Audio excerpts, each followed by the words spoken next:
साथ संगत जी, प्रेम से कहना धन निरंकार जी। स्वागत है आप सभी का आपके ही चैनल पर। आज मैं आप सभी के लिए एक दिल को छू लेने वाली साखी लेकर आई हूँ।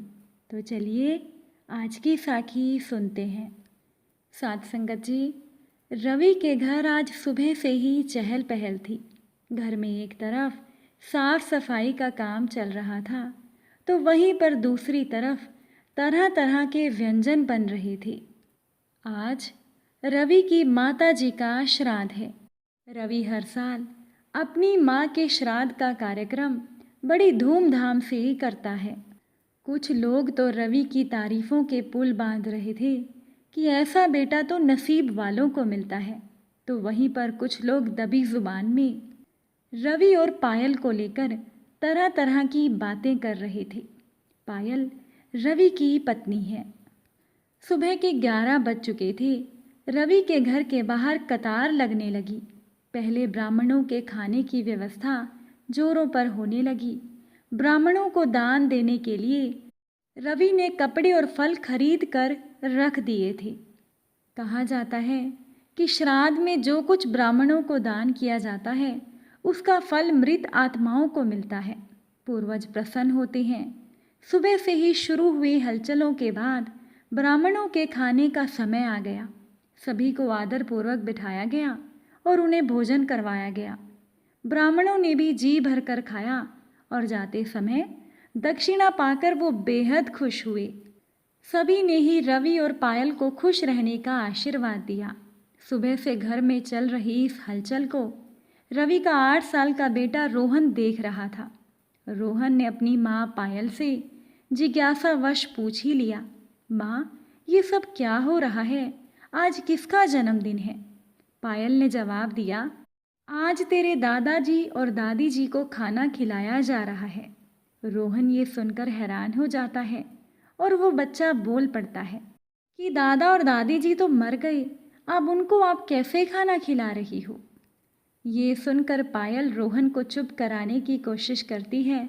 तभी रोहन बोल पड़ता है, माँ, आप तो दादी को खाना नहीं देती थी, वो तो कई बार भूखी ही सो जाती थी।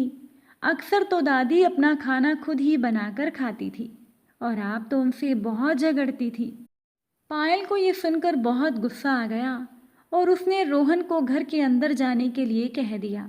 फिर पायल ने अपनी अगल बगल में देखा कि कहीं ने रोहन की बातें तो नहीं सुनी। ब्राह्मणों के भोजन करने के बाद मोहल्ले के लोगों का आना शुरू हो गया। सभी ने भोजन करके रवि के इस पुण्य काम को बहुत सराहा।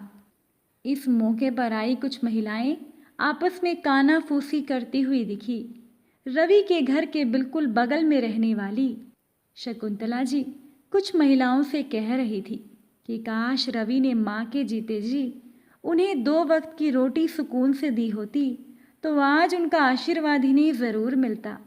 बेचारी रवि की माँ तो खाने के लिए तड़प तड़प कर परलोक सिधार गई। उनकी ये बातें रवि और पायल ने चुपके से सुन ली और शर्म से उनकी नज़रें झुक गई। मेहमानों के जाने के बाद रवि 2 साल पहले जब उसकी माँ जीवित थी उनके साथ कैसा बर्ताव किया करता था, इस बारे में सोचने लगा। आज रवि को अपने किए पर पछतावा था, मगर अब रवि की माँ जीवित नहीं थी। 2 साल पहले की ही तो बात थी जब रवि अपनी माँ को शहर लेकर आया था। गांव का पुश्तैनी मकान और ज़मीन बेचकर रवि ने शहर में बड़ा घर खरीद लिया था। रवि सुमित्रा जी का इकलौता बेटा था। शहर में बैंक की नौकरी मिलने के बाद से वो यहीं रहने लगा था। सुमित्रा जी ने अपने बेटे की शादी धूमधाम से करवाई और बेटा और बहू शादी के तुरंत बाद ही शहर में आ गए। बहू के आने से सुमित्रा जी ने सोचा था उनका अकेलापन दूर होगा। रवि गांव आता जाता रहा, पर रवि की पत्नी पायल गांव में नहीं आती थी। अब अपनी बहू को लेकर सुमित्रा जी की जो भी राय थी वो गलत थी। फिर भी सुमित्रा जी अपने जीवन से खुश थी कि उनके बेटे की शादी हो गई और उसके घर में अब उसकी पत्नी आ गई। रवि कई बार अपनी माँ को शहर जाने के लिए कहता था, मगर सुमित्रा जी अपने पूर्वजों का घर छोड़कर शहर नहीं जाना चाहती थी। समय बीतता गया। रवि अच्छा कमाने लगा। अब उसका गांव आना धीरे धीरे कम हो गया। दूसरी तरफ बुजुर्ग सुमित्रा जी बीमारियों से घिर चुकी थी। अब रवि और पायल इसी मौके का फ़ायदा उठाना चाहते थे। उन्होंने माँ से शहर चलने की जिद की। उनको समझाया कि अब उनकी उम्र हो गई है, यहाँ देखभाल के लिए कोई नहीं है। शहर आएंगी तो अच्छे से इलाज हो जाएगा। वहाँ आपका पोता रोहन भी है, जिसके साथ आपका अकेलापन दूर हो जाएगा। सुमित्रा जी अपने बेटे और बहू की बातों में आ गई। फिर उन्होंने अपनी गांव की ज़मीन और घर बेच दिया और वो शहर में ही आ गई। शुरुआत के कुछ महीनों में तो रवि और पायल ने माँ की खूब देखभाल की, मगर धीरे धीरे वो माँ की अनदेखी करने लगे। अक्सर रवि पायल और रोहन को बाहर ले जाता, वहीं से खाना खाकर लौटता और माँ घर पर भूखी सबकी राह देखती रहती। कई बार रवि अपने बेटे और पत्नी को लेकर शहर से बाहर चले जाता और उसकी माँ घर पर अकेले पड़ी रहती। बीमारी की हालत की वजह से सुमित्रा जी कुछ भी बना नहीं पाती थी। रवि की पड़ोस में रहने वाली शकुंतला कई बार सुमित्रा जी से मिलने के लिए जाती, तो इनका ऐसा हाल देखकर शकुंतला खुद ही सुमित्रा जी को कुछ खाना बनाकर खिला देती थी। अब रवि और पायल के ना रहने पर शकुंतला ही उनकी सेवा कर दिया करती थी। ये देखकर अक्सर ही सुमित्रा जी शकुंतला के सामने रोने लगती और अपना दुख बयान कर देती थी। रवि को याद आया अपना अतीत। उसे लगा मानो ये कल की ही बात हो, जब वो अपने परिवार के साथ छुट्टियां मनाने नैनीताल चला गया था। घर पर सुमित्रा जी की तबीयत बिगड़ी और उनकी मृत्यु हो गई। सुमित्रा जी के अंतिम समय में उनके पास कोई नहीं था। हमेशा की तरह ही शकुंतला जब सुमित्रा जी से मिलने के लिए पहुंची, तो सुमित्रा जी बेसुध अवस्था में बिस्तर पर पड़ी थी। शकुंतला ने उन्हें हिलाया डुलाया तो सुमित्रा जी ने कुछ नहीं कहा। शकुंतला जल्दी से दौड़कर अपने पति को बुला लाई और उन लोगों ने देखा कि सुमित्रा जी की सांसें खत्म हो चुकी थी। माँ के गुजरने की सूचना जल्दी जल्दी में रवि को दी गई। रवि के आने के बाद ही उसकी माँ का अंतिम संस्कार किया गया। अब माँ के जाने का गम ना तो रवि के चेहरे पर दिख रहा था, न ही पायल के चेहरे पर। लोक लाज के कारण उन्होंने जैसे तैसे सारे क्रियाक्रम कर दिए। उसके बाद रवि ने अपनी माँ का श्राद्ध बड़ी धूमधाम से मनाया। अब ये रवि की माँ का दूसरा श्राद्ध था। इसी याद के साथ रवि वर्तमान में लौट आया। माँ के मरने के बाद रवि ने सोचा था कि वो सुकून में रहेगा, लेकिन ये उसकी गलतफहमी थी। रवि की माँ तो मानो घर की लक्ष्मी थी। रवि की माँ के जाने के 2 साल बाद ही रवि पर मुसीबतों का पहाड़ टूट गया।